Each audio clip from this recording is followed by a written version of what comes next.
Same ba kami ng face? Paano yung face niya dito?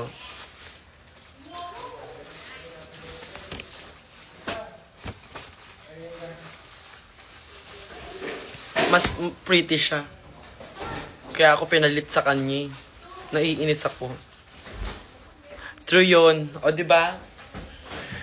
Paano ko tatanggapin tong regalong to? Kung nilagyan niya ng mga face niya.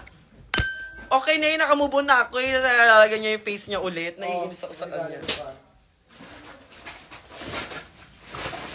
Blight, konting respeto naman. Hindi tayo magka-level ng ganda. Mas maganda ka. Kaya please. Ang susunod maglagay ka ng mukha dito. Huwag na yung mukha mo, okay? Pero thank you so much for this. Na-appreciate